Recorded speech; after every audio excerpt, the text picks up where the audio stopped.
The Professor by Charlotte Brontë. Chapter 22. A week is gone. Le jour des noces arrived. The marriage was solemnized at Saint-Jacques.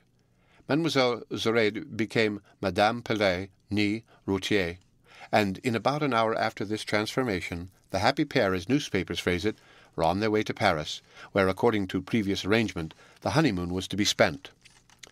The next day I quitted the pensionnat. Myself and my chattels, some books and clothes, were soon transferred to a modest lodging I had hired in a street not far off. In half an hour my clothes were arranged in a commode, my books on the shelf, and the flitting was effected. I should not have been unhappy that day had not one pang tortured me. A longing to go to the Rue Notre-Dame-aux-Neiges, resisted, yet irritated by an inward resolve to avoid that street till such time as the mist of doubt should clear from my prospects. It was a sweet September evening, very mild, very still. I had nothing to do.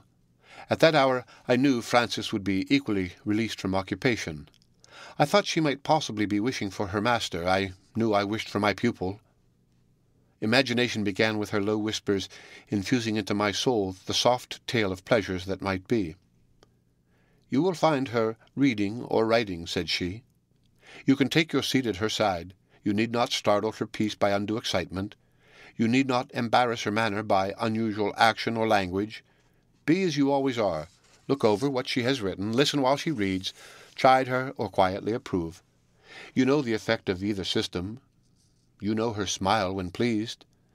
You know the play of her looks when roused. You have the secret of awakening that expression you will, and you can choose amongst that pleasant variety. With you she will sit silent as long as it suits you to talk alone.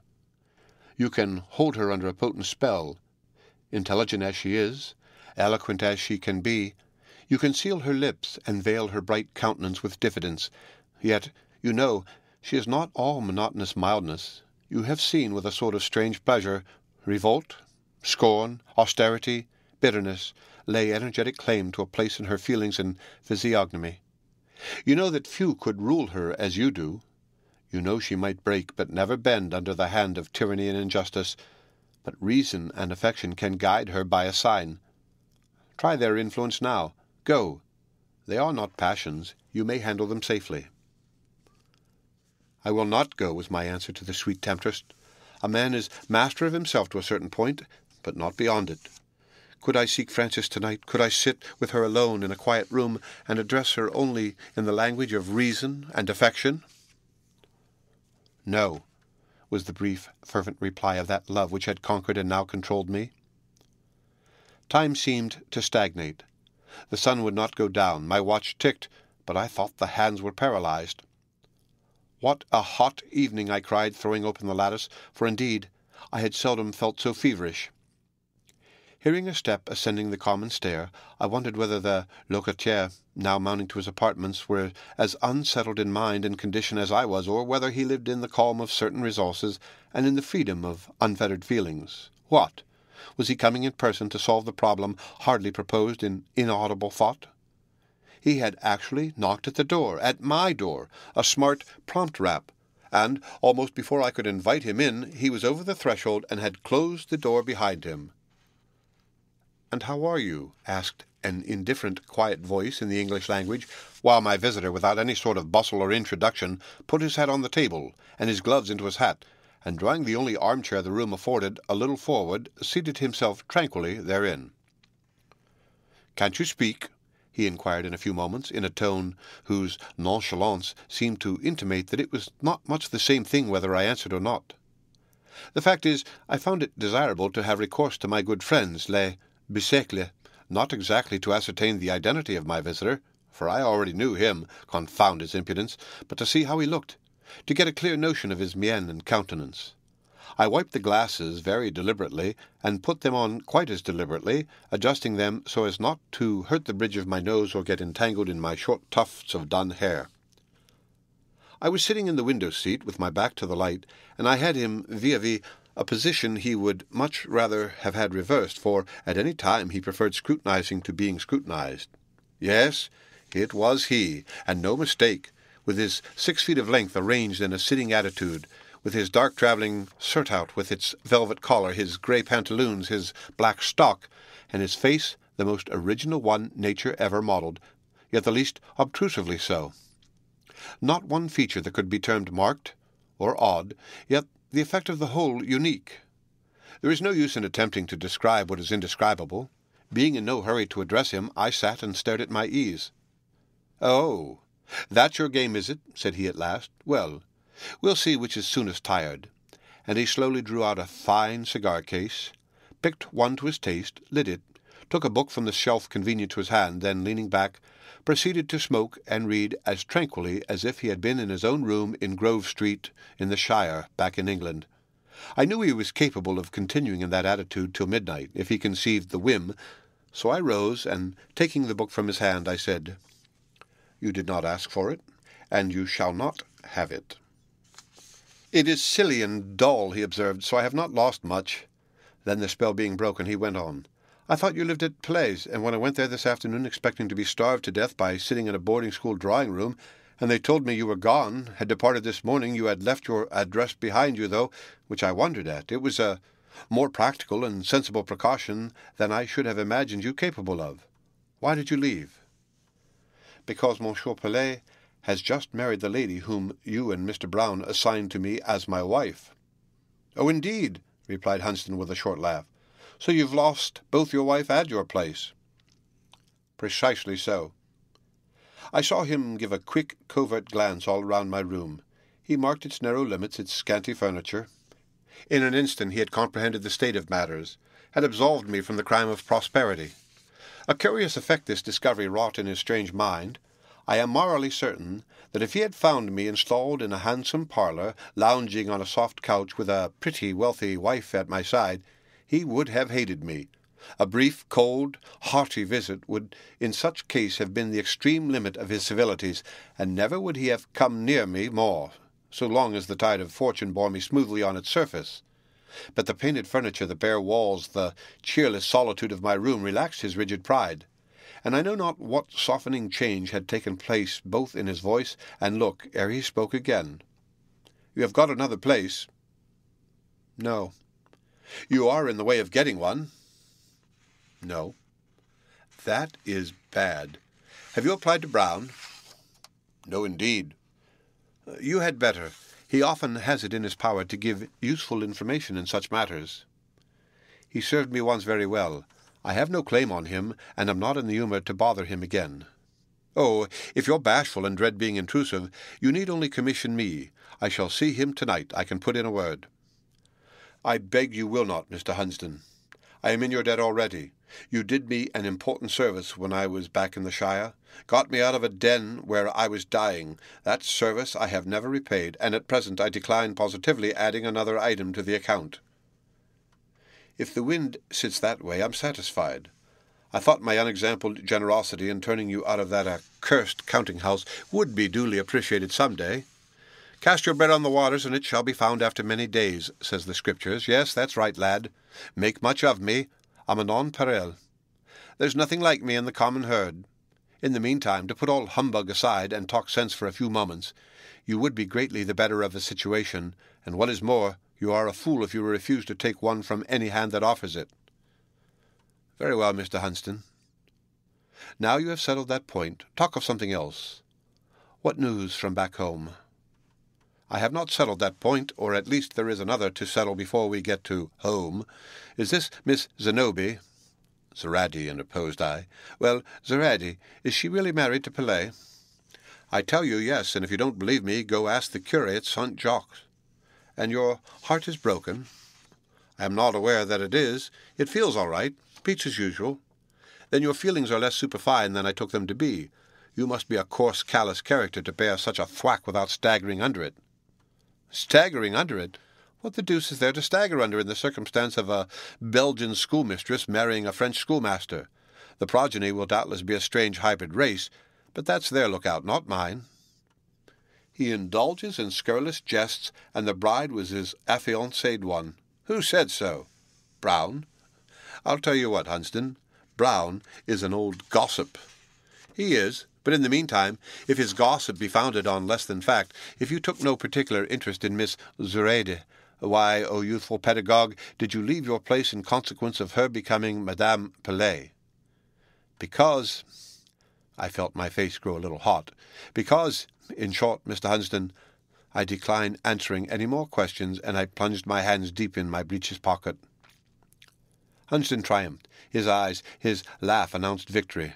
"What the deuce are you laughing at, Mr. Hunsden?" "At your exemplary composure." "Well, lad, I'll not bore you. I see how it is. Zoraide has jilted you, married someone richer, as any sensible woman would have done if she had had the chance." I made no reply. I let him think so, not feeling inclined to enter into an explanation of the real state of things, and as little to forge a false account. But it was not easy to blind Hunsden. My very silence, instead of convincing him that he had hit the truth, seemed to render him doubtful about it. He went on. "I suppose the affair has been concluded, as such affairs always are amongst rational people. You offered her your youth and your talents, such as they are, in exchange for her position and money. I don't suppose you took appearance, or what is called love, into the account, for I understand she is older than you, and Brown says rather sensible-looking than beautiful. She, having then no chance of making a better bargain, was at first inclined to come to terms with you, but Pelet, the head of a flourishing school, stepped in with a higher bid. She accepted, and he has got her. A correct transaction, perfectly so, business-like and legitimate. And now we'll talk of something else." "Do," said I, very glad to dismiss the topic, and especially glad to have baffled the sagacity of my cross-questioner, if indeed I had baffled it. For though his words now led away from the dangerous point, his eyes, keen and watchful, seemed still preoccupied with the former idea. "You want to hear news from England. And what interest can you have in England? You left no friends there, for you made none. Nobody ever asks after you, neither man nor woman, and if I mention your name in company, the men look as if I had spoken of Prester John, and the women sneer covertly. Our belles must have disliked you. How did you excite their displeasure?" "I don't know. I seldom spoke to them. They were nothing to me. I considered them only as something to be glanced at from a distance. Their dresses and faces were often pleasing enough to the eye, but I could not understand their conversations, nor even read their countenances. When I caught snatches of what they said, I could never make much of it, and the play of their lips and eyes did not help me at all." "That was your fault, not theirs. There are sensible as well as handsome women there, women it is worth any man's while to talk to, and with whom I can talk with pleasure. But you had and have no pleasant address. There is nothing in you to induce a woman to be affable. I have remarked you sitting near the door in a room full of company, bent on hearing, not on speaking, on observing, and not on entertaining, looking frigidly shy at the commencement of a party, confusingly vigilant about the middle, and insultingly weary towards the end. Is that the way, do you think, ever to communicate pleasure or excite interest? No, and if you are generally unpopular, it is because you deserve to be so." "Content!" I ejaculated. "No, you are not content. You see beauty always turning its back on you. You are mortified, and then you sneer.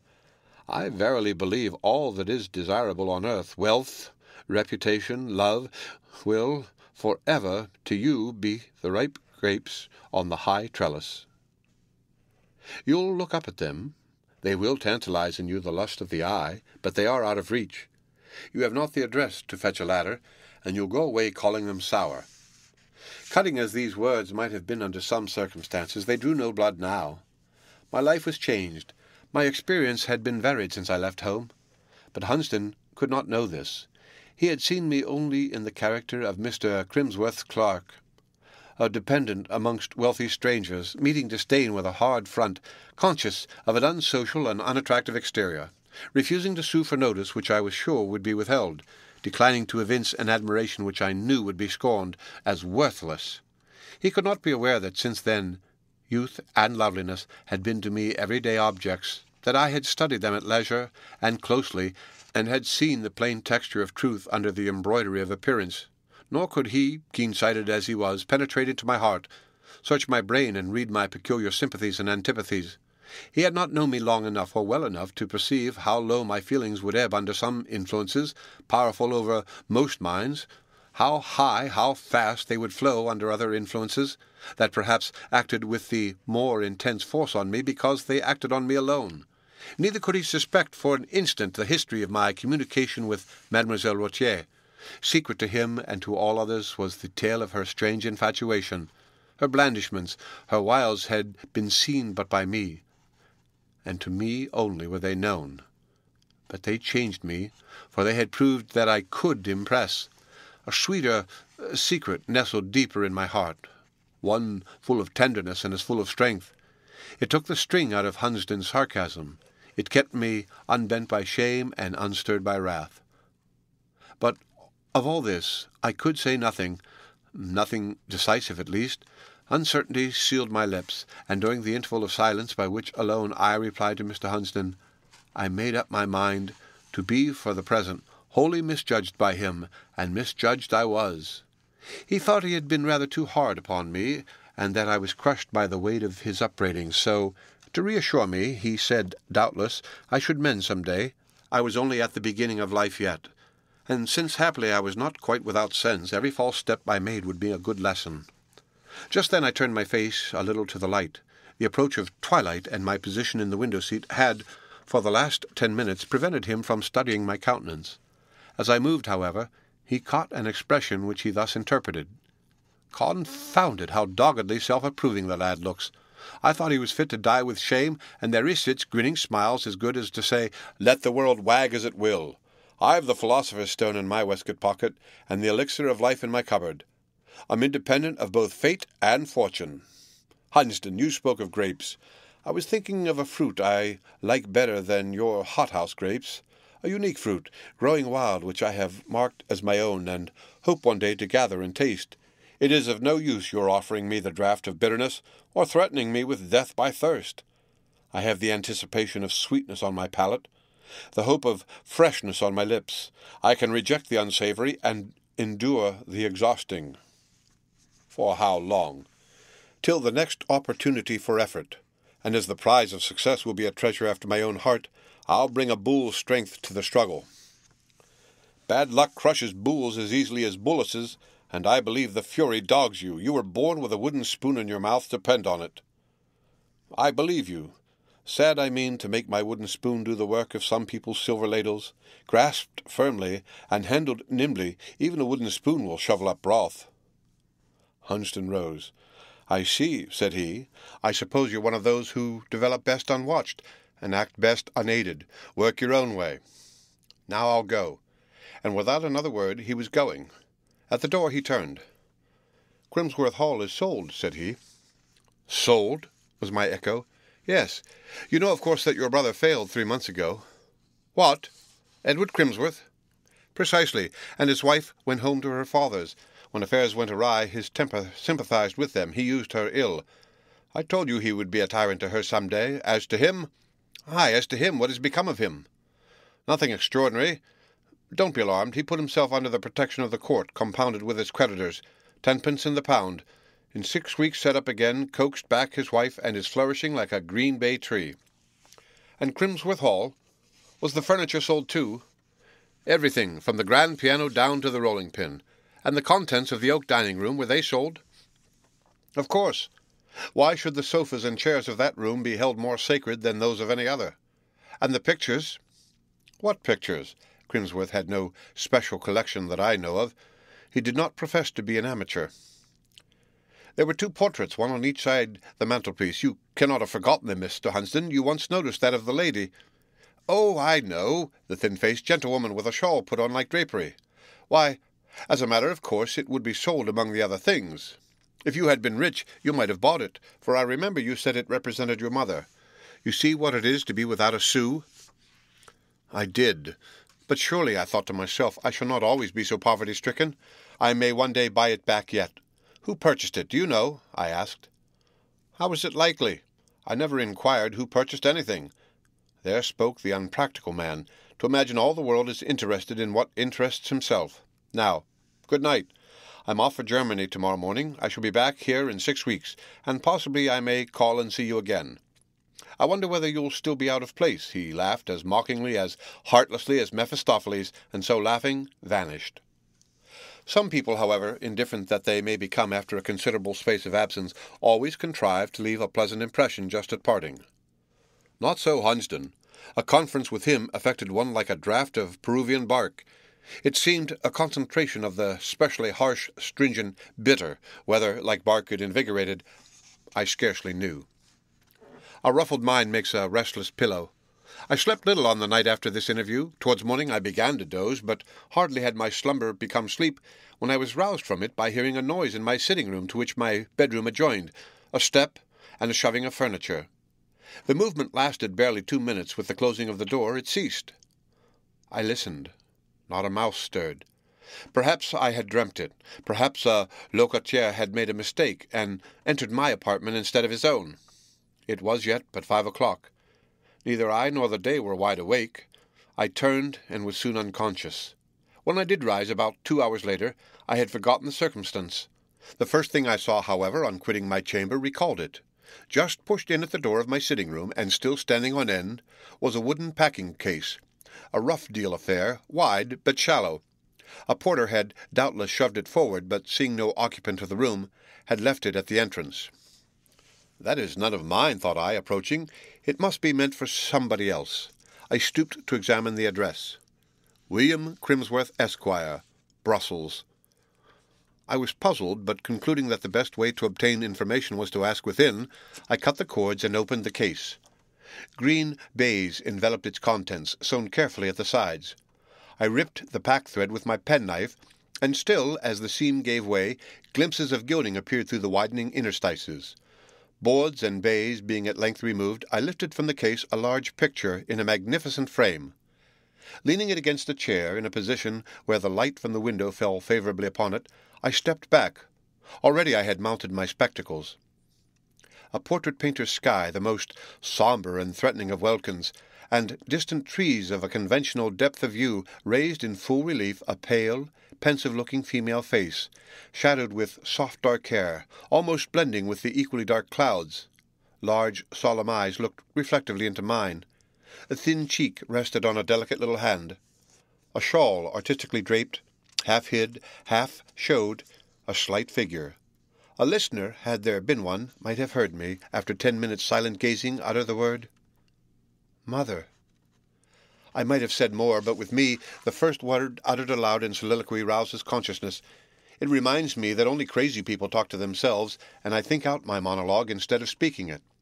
I had thought a long while, and a long while had contemplated the intelligence, the sweetness, and, alas, the sadness also of those fine grey eyes, the mental power of that forehead, and the rare sensibility of that serious mouth, when my glance, travelling downwards, fell on a narrow billet stuck in the corner of the picture between the frame and the canvas.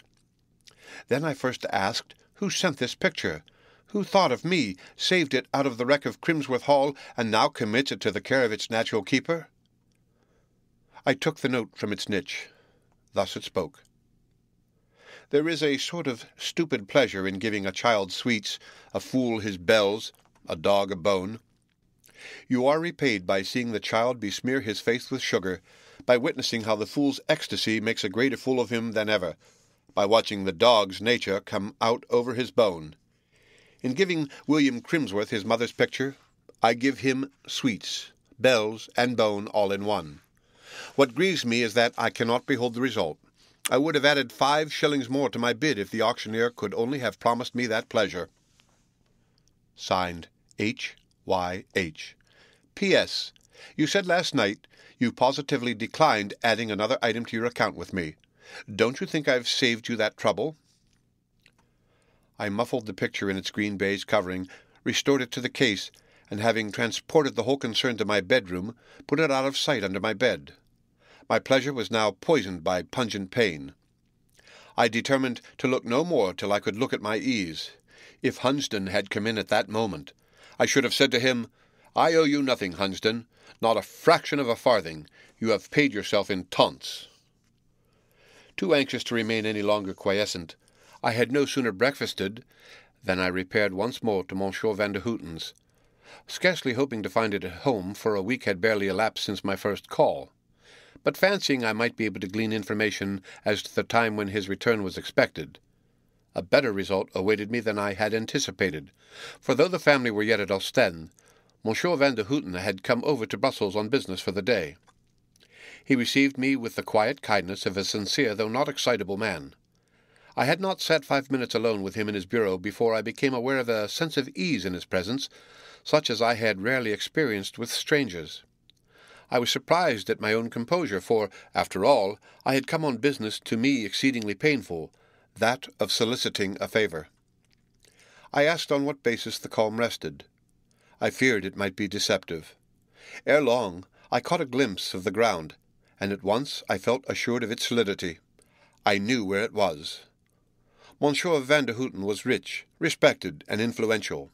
I, poor, despised, and powerless. So we stood to the world at large as members of the world society, but to each other as a pair of human beings. Our positions were reversed. The Dutchman, he was not Flamand, but pure Hollandaise, was slow, cool, of rather dense intelligence, though sound and accurate judgment.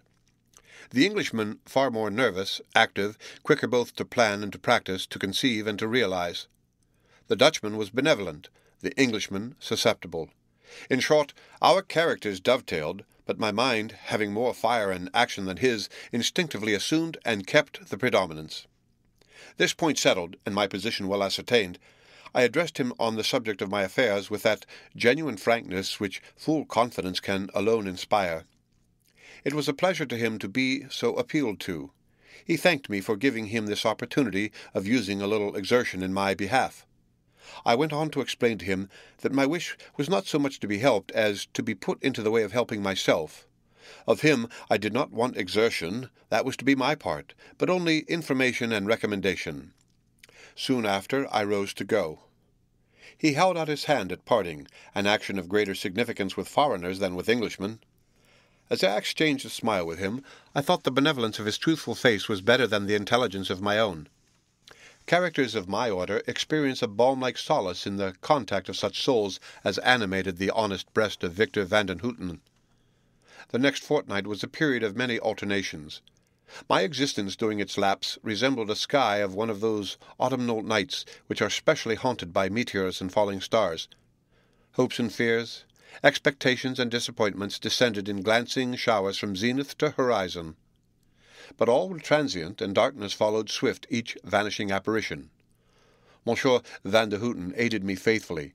He set me on the track of several places, and himself made efforts to secure them for me. But for a long time solicitation and recommendation were vain. The door either shut in my face when I was about to walk in, or another candidate entering before me rendered my further advance useless. Feverish and roused, no disappointment arrested me. Defeat following fast on defeat served as stimulants to will. I forgot fastidiousness, conquered reserve, thrust pride from me. I asked, I persevered, I remonstrated, I dunned. It is so that openings are forced into the guarded circle where fortune sits dealing favours round. My perseverance made me known, my importunity made me remarked. I was inquired about. My former pupils' parents, gathering the reports of their children, heard me spoken of as talented, and they echoed the word. The sound, bandied about at random, came at last to ears which, but for its universality, it might never have reached. And at the very crisis when I had tried my last effort and knew not what to do, fortune looked in at me one morning as I sat in drear and almost desperate deliberation on my bedstead, nodded with the familiarity of an old acquaintance, though God knows I had never met her before, and threw a prize into my lap. In the second week of October 18th, I got the appointment of English professor to all the classes of one certain college in Brussels, with a salary of 3,000 francs per annum, and the certainty of being able, by dint of the reputation and publicity accompanying the position, to make as much more by private means. The official notice, which communicated this information, mentioned also that it was the strong recommendation of Monsieur Van den Houten, négociant, which had turned the scale of choice in my favour. No sooner had I read the announcement than I hurried to Monsieur Van de Houten's bureau, pushed the document under his nose, and when he had perused it, took both his hands and thanked him with unrestrained vivacity. My vivid words and emphatic gesture moved his Dutch calm to unwonted sensation. He said he was happy, glad to have served me, but he had done nothing meriting such thanks. He had not laid out a centime, only scratched a few words on a sheet of paper. Again I repeated to him, "You have made me quite happy, and in a way that suits me. I do not feel an obligation irksome conferred by your kind hand. I do not feel disposed to shun you because you have done me a favour. From this day you must consent to admit me to your intimate acquaintance, for I shall hereafter recur again and again to the pleasure of your society." "Ainsi soit-il," was the reply, accompanied by a smile of benignant content. I went away with its sunshine in my heart. The end of Chapter 22. Read by Rick Kistner for Lit2Go on the web at fcit.usf.edu.